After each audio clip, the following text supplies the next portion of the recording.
ایک برف سے ڈھکا ہوا جنگل جس کے ایک کونے میں لکڑی کی پرانی جھونپڑی ہے۔ اندر ایک کمزور اور بیمار سفید بھالو کی ماں چارپائی پر لیٹی ہے اور اس کا بچہ منو ایک بوسیدہ چادر اوڑے اس کے پاس بیٹھا فکر مند نظر آ رہا ہے۔ جھونپڑی کے کونے میں ایک چھوٹا سا چولہا جل رہا ہے۔ ایک سفید بھالو کا بچہ پرانے کپڑوں میں ملبوس برف میں بیٹھ کر ایک گھر کے باہر برتن دھو رہا ہے۔ اس کے ہاتھ سردی سے سرخ ہو چکے ہیں، چہرے پر تھکن اور سنجیدگی ہے، مگر آنکھوں میں محنت کا عزم نظر آتا ہے۔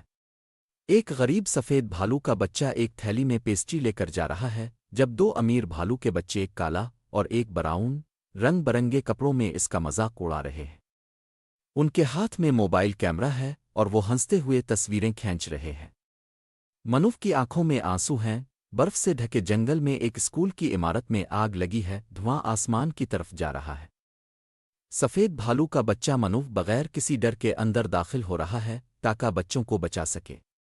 بعد میں وہ ایک وقت میں دو بچوں کو اٹھا کر لایا۔ سب جانور دیکھ کر حیران ہو گئے۔ ایک جنگل کی شاہی عدالت جہاں شیر بادشاہ سنہری تخت پر بیٹھا ہے۔